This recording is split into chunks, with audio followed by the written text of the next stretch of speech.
A long time ago, in a quiet village surrounded by hills and thick forest, there lived a man named Is.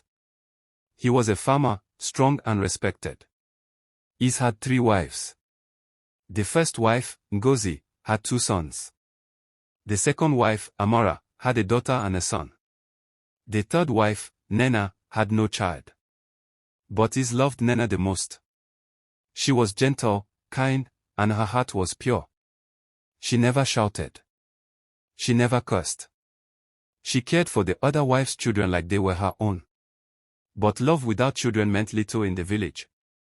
People whispered. Her co-wives laughed behind her back. She's just a dry tree, Ngozi would say. She eats and grows fat but gives nothing, Amara added.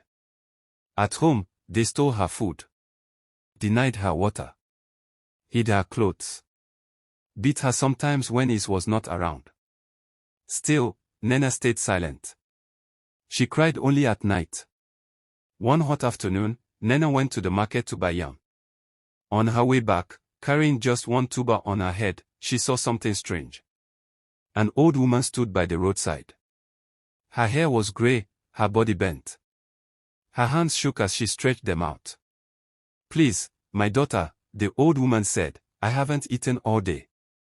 Give me something. Nena looked at her yam. It was all she had. Still, she said, take it. I will find another. The old woman smiled, her eyes glowing. You are kind, she said. Because of this, you will carry a child. Not just any child. No one will be greater than him in this land. Then, right before Nena's eyes, the woman vanished like smoke. Nena dropped her basket and ran home. 9 months later, she gave birth to a baby boy. His skin was golden brown. His cry was loud like thunder. They named him Chibuike, God is strength. The news spread like wildfire. Even the king sent gifts. The co-wives kept quiet. For once, Nena was happy. But Chibuike was no ordinary child. By the time he turned 10, he was already bigger than the village hunters. At 15, he could lift a whole palm tree stump from the ground. At 19, he was taller than every man, broader than 3. He worked hard.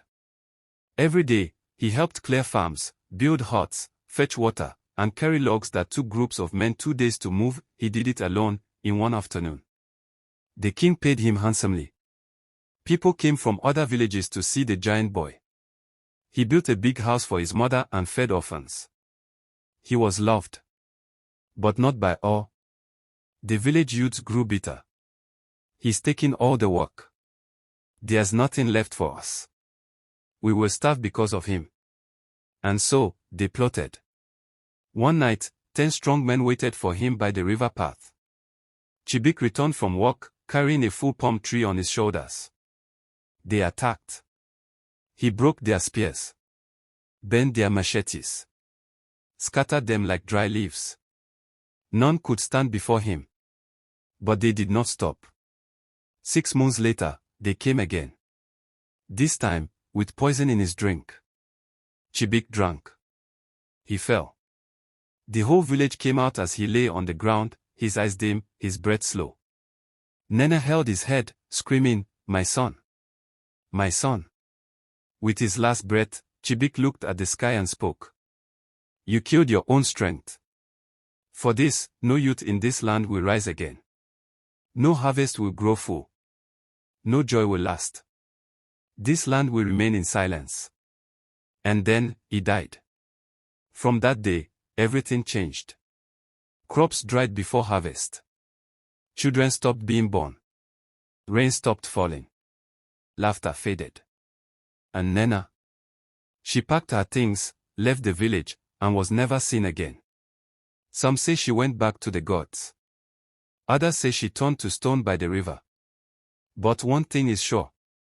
No one in that village ever dared mock a barren woman again. If you find this video helpful, please like, comment, and subscribe.